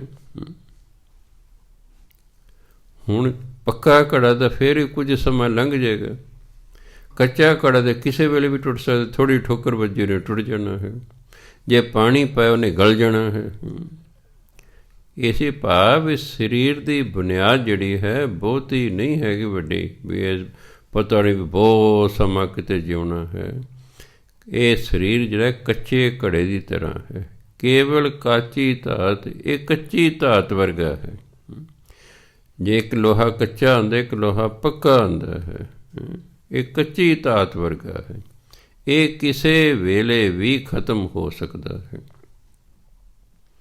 ਸਾਬਤ ਰੱਖੇ ਤਾਂ ਰਾਮ ਭਾਜ, ਜੇ ਤੂੰ ਇਸ ਸਰੀਰ ਨੂੰ ਸਾਬਤ ਰੱਖਣਾ ਚਾਹੁੰਦਾ ਤਾਂ ਫਿਰ ਪਰਮਾਤਮਾ ਦਾ ਨਾਮ ਜਪ, ਨਾਹੇ ਤਾਂ ਬਿਨਠੀ ਬਾਤ, ਬਿਨਠੀ ਹੁੰਦਾ ਟੁੱਟ ਜਾਣਾ, ਖਤਮ ਹੋ ਜਾਣਾ, ਨਹੀਂ ਤਾਂ ਸਰੀਰ ਦੀ ਜਿਹੜੀ ਬਾਤ ਹੈ ਉਹ ਖਤਮ ਹੋ ਜਾਣੀ ਹੈ, ਭਾਵ ਇਸ ਸਰੀਰ ਨੇ ਖਤਮ ਹੋ ਜਾਣਾ।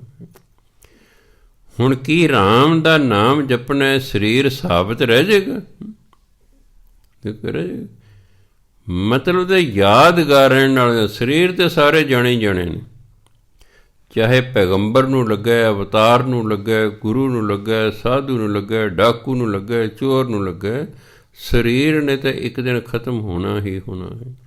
ਜਿਹੜਾ ਨੇ ਕਿਹਾ ਸਾਬਤ ਰੱਖਿਆ ਤਾਂ ਰਾਮ ਭਾਜੇ, ਜੇ ਤੂੰ ਚਾਹੁੰਦਾ ਕਿ ਤੇਰਾ ਘੜਾ ਸਾਬਤ ਰਹੇ, ਕੋਈ ਤਰੇੜ ਨਾ ਆਵੇ, ਇਹ 'ਚ ਕੋਈ ਮੋਰੀ ਨਾ ਹੋਵੇ, ਤਾਂ ਕਹਿੰਦੇ ਫਿਰ ਪਰਮਾਤਮਾ ਦਾ ਨਾਮ ਜਪ, ਨਾ ਤਾਂ ਬਿਨਠੀ ਬਾਤ, ਨਹੀਂ ਤਾਂ ਫਿਰ ਇਹ ਨਾਸ ਹੋ ਜਾਏਗਾ।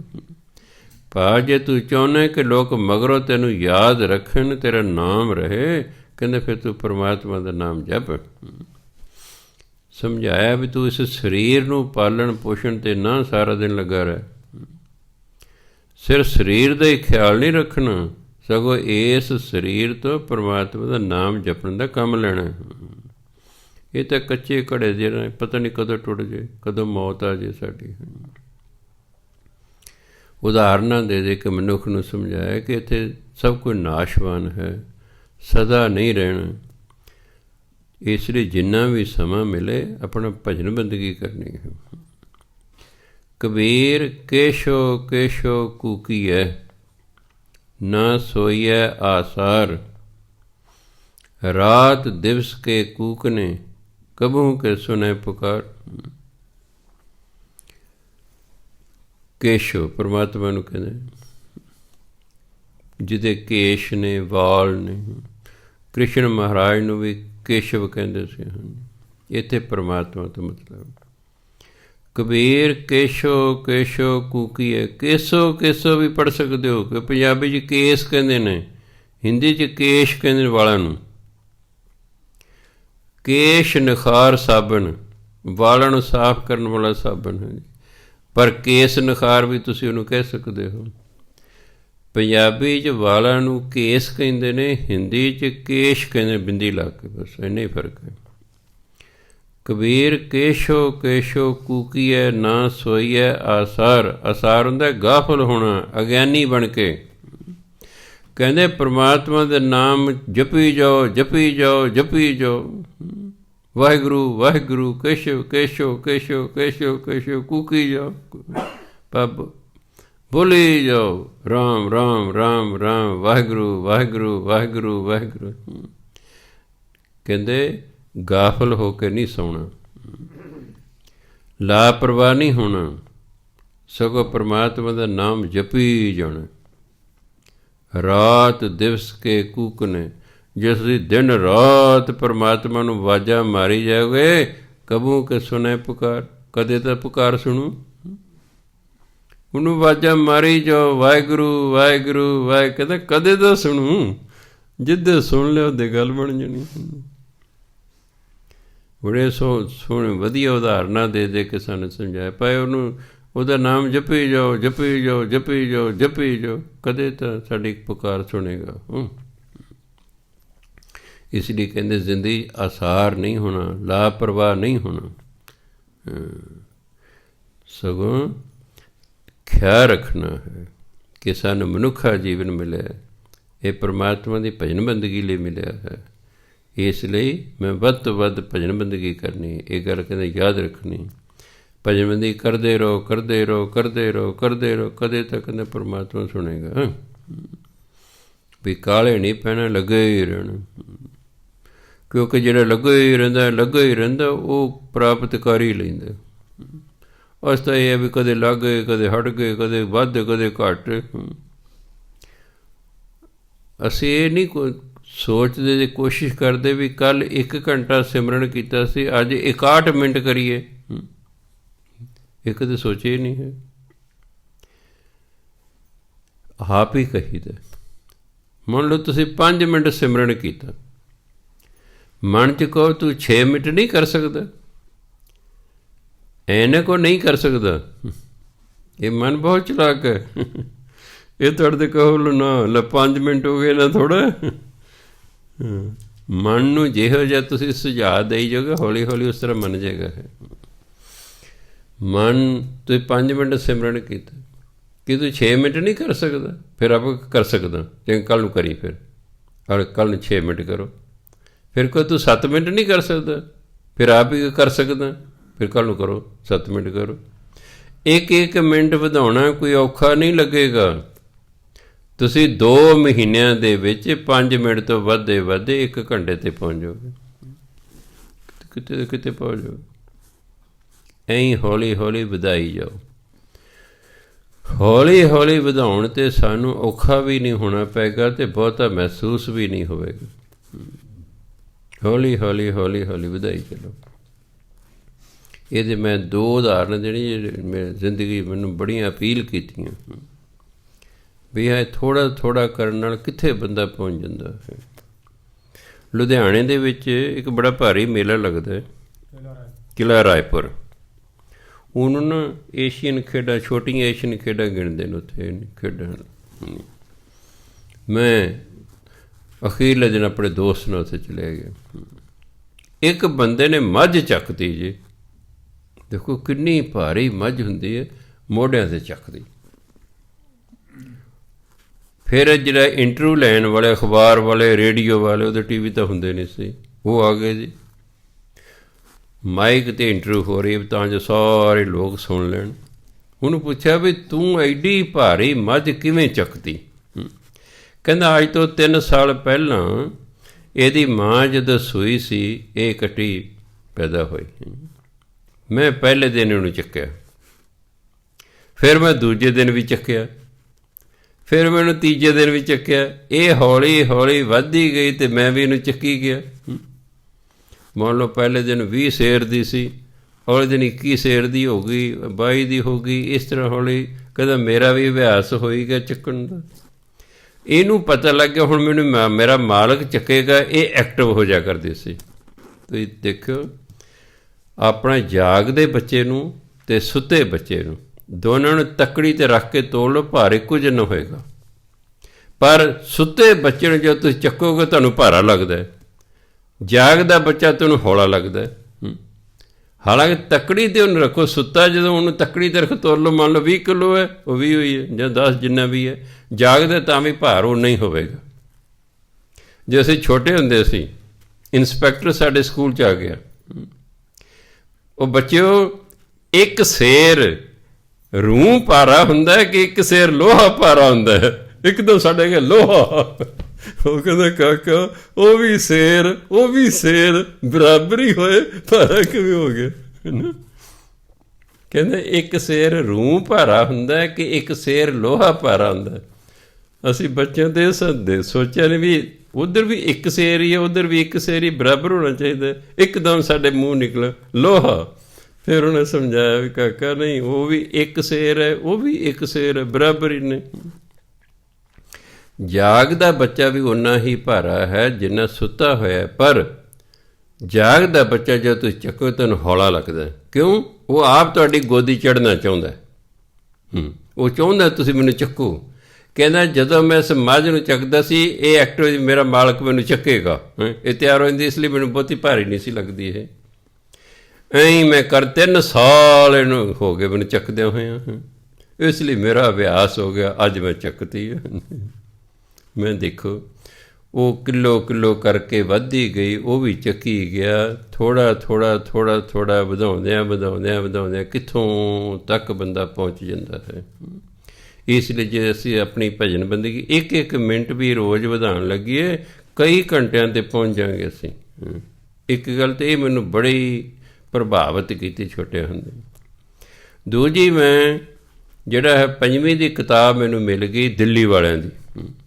ਜਿਹੜਾ ਪ੍ਰਿੰਸੀਪਲ ਦਾ ਮੁੰਡਾ ਸਾਡਾ, ਉਹ ਦਿੱਲੀ ਪੜ੍ਹਦਾ ਸੀ, ਉਹ ਗਰਮੀਆਂ ਛੁੱਟੀਆਂ 'ਚ ਆ ਗਿਆ। ਉਹ ਮੈਨੂੰ ਕਹਿੰਦਾ ਮੇਰੇ ਮੁੰਡੇ ਨੂੰ ਅੰਗਰੇਜ਼ੀ ਪੜ੍ਹਾ ਦਿਆ ਕਰੋ ਜੀ। ਮੈਂ ਤਾਂ 10ਵੀਂ ਤੱਕ ਹੀ ਪੜ੍ਹਿਆ ਹੋਇਆ ਇੰਗਲਿਸ਼, ਉਦੋਂ ਮੈਂ 10ਵੀਂ ਤੱਕ ਹੀ ਪੜ੍ਹਿਆ, ਜੇ ਟੀਚਰ ਲੱਗ ਗਿਆ। ਕੋਈ ਨਹੀਂ, ਇਹ 5ਵੀਂ 'ਚ ਪੜ੍ਹਦਾ। ਜੇ ਮੈਂ ਕਿਤਾਬ ਦੇਖੀ ਤਾਂ ਉਹ ਤਾਂ 10ਵੀਂ ਦੇ ਸਟੈਂਡਰਡ ਦੀ, ਉਹ ਤਾਂ 10ਵੀਂ ਦੇ ਸਟੈਂਡਰਡ ਦੀ। ਹੁਣ ਜੇ ਕਿ ਮੈਨੂੰ ਕੀ ਪਤਾ ਸੀ ਅੰਗਰੇਜ਼ੀ ਸਕੂਲਾਂ ਦੇ ਸਟੈਂਡਰਡ ਹੁੰਦਾ ਵੀ, ਇੰਨੀ ਇੰਗਲਿਸ਼ ਔਖੀ ਹੁੰਦੀ। ਖੈਰ, ਉਹ 'ਚ ਇੱਕ ਬੜੀ ਵਧੀਆ ਕਹਾਣੀ ਸੀ। ਇੱਕ ਦੋਸਤ ਹੈ, ਉਹਦਾ ਇੱਕ ਦੋਸਤ ਦਿੱਲੀ ਰਹਿੰਦਾ। ਜਿਹੜਾ ਪੰਜਾਬ ਦਾ ਦੋਸਤ ਹੈ, ਉਹ ਚਾਹੁੰਦਾ ਮੇਰਾ ਲੜਕਾ ਦਿੱਲੀ ਦੇ ਜਿਹੜਾ ਸਪੋਰਟਸ ਸਕੂਲ ਹੈ ਨਾ, ਖੇਡਾਂ ਦਾ ਸਕੂਲ, ਉਹ 'ਚ ਦਾਖਲਾ ਲਵੇ। ਉਹਨਾਂ ਨੂੰ ਚਿੱਠੀ ਲਿਖੀ, ਉਹ ਕਹਿੰਦਾ ਕੋਈ ਗੱਲ ਨਹੀਂ, ਤੂੰ ਨਾ ਦਾਖਲੇ ਤੋਂ 15 ਦਿਨ ਪਹਿਲਾਂ ਆਪਣਾ ਬੱਚਾ ਮੇਰੇ ਕੋਲ ਭੇਜੀ, ਮੈਂ ਉਹਨੂੰ ਦਾਖਲਾ ਦਿਲਾ ਦਾਂਗਾ।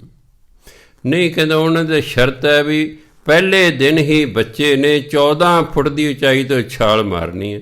ਜੇ ਛਾਲ ਮਾਰ ਦੇਗਾ ਉਹਨੂੰ ਦਾਖਲ ਕਰ ਲੈਣੀ, ਦਾਖਲ ਨਹੀਂ ਕਰਦੇ। ਕਹਿੰਦੇ ਮੇਰਾ ਕੰਮ ਹੈ, ਤੂੰ 15 ਦਿਨ ਪਹਿਲਾਂ ਆਪਣੇ ਬੱਚੇ ਨੂੰ ਭੇਜ ਦੇ। ਚਲੋ 15 ਦਿਨ ਪਹਿਲਾਂ ਛੱਡ ਗਿਆ ਉਹਨੂੰ। ਉਹਨੇ ਘਰ ਦੇ ਵਿੱਚ ਥੋੜ੍ਹੇ ਥਾਂ ਪੋਲਾ ਕਰ ਲਿਆ ਕਹੀ ਨਾਲ। ਉਸ ਬੰਦੇ ਨੇ 14 ਡੰਡਿਆਂ ਵਾਲੀ ਪੌੜੀ ਬਣਾ ਲਈ, ਉਹ ਕੰਧ ਦੇ ਨਾਲ ਲਾਤੀ। ਪਹਿਲੇ ਦਿਨ ਬੱਚੇ ਨੂੰ ਕਹਿੰਦਾ ਪਹਿਲੇ ਡੰਡੇ ਤੋਂ ਛਾਲ ਮਾਰ, ਉਹਨੇ ਫੁੱਟ ਤੁਸੀਂ ਉਹਨੇ ਛਾਲ ਮਾਰਤੀ। 10-12 ਛਾਲਾਂ ਉਸ ਤੋਂ ਮਰਵਾਤੀਆਂ ਪਹਿਲੇ ਦਿਨ। ਦੂਜੇ ਦਿਨ ਉਹਨੂੰ ਕਹਿੰਦਾ ਹੁਣ ਦੂਜੇ ਡੰਡੇ ਤੋਂ ਛਾਲ ਮਾਰ, 10-12 ਛਾਲਾਂ ਦੂਜੇ। ਤੀਜੇ ਦਿਨ ਤੀਜੇ ਡੰਡੇ, ਚੌਥੇ 14 ਦਿਨਾਂ ਬਾਅਦ 14ਵੇਂ ਡੰਡੇ ਤੋਂ ਛਾਲ ਮਰਵਾਤੀ ਉਸਦੀ। ਕਹਿੰਦਾ ਲੈ ਕਾਕਾ ਕੱਲ ਨੂੰ ਇੱਥੇ ਛਾਲ ਮਾਰੇਗਾ। ਕਦ ਮਾਰ ਦਾਂਗਾ ਅੰਕਲ ਛਾਲ। ਉਹ ਜੋ ਚੜਾਇਆ ਉਹਨੇ ਉਚਾਈ ਤੇ ਉਹਨੇ ਛਾਲ ਮਾਰਤੀ, ਉਹ ਦਾਖਲ ਹੋ ਗਿਆ। ਭਾਵ ਉਹ ਥੋੜ੍ਹਾ ਜੇ ਹੁਣ ਸਾਡੇ ਵਰਗੇ ਨੂੰ ਕਹਿ ਵੀ 14 ਫੁੱਟ ਛਾਲ ਮਾਰ, ਸ਼ਾਇਦ ਅਸੀਂ ਵੀ ਨਾ ਮਾਰੀਏ, ਵੀ ਲੱਤ ਬਾਂਹ ਟੁੱਟ ਜੂਗੀ ਛੱਡ ਗਿਆ। ਪਰ ਉਹਦਾ ਥੋੜ੍ਹਾ ਵਧਾਉਂਦਾ ਗਿਆ ਉਹ, ਅਤੇ ਉਹ ਬੱਚਾ ਜਿਹੜਾ ਹੈ ਉਹਨੂੰ ਡਰ ਉਹਦਾ ਲੈ ਗਿਆ। ਉਹਨੇ ਜਿਹੜਾ ਹੈ 15ਵੇਂ ਦਿਨ ਜਾ ਕੇ 14 ਫੁੱਟ ਦੀ ਉਚਾਈ ਤੋਂ ਛਾਲ ਮਾਰਤੀ। ਇਹ ਦੋਨੋਂ ਗੱਲਾਂ ਮੈਂ ਕੋਈ 19-20 ਸਾਲਾਂ ਦਾ ਸੀ ਜਦੋਂ ਮੈਂ ਦੇਖੀਆਂ ਅਤੇ ਪੜ੍ਹੀਆਂ, ਅਤੇ ਮੈਂ ਬੜਾ ਪ੍ਰਭਾਵਿਤ ਹੋਇਆ ਕਿ ਹਾਂ ਇੱਕਦਮ ਕੁਛ ਨਹੀਂ ਵਧਾਉਣਾ ਚਾਹੀਦਾ, ਹੌਲੀ ਵਧਾਈ ਜਾਓ ਤੁਸੀਂ। ਖਾਸ ਕਰਕੇ ਭਜਨ ਬੰਦਗੀ ਹੈ।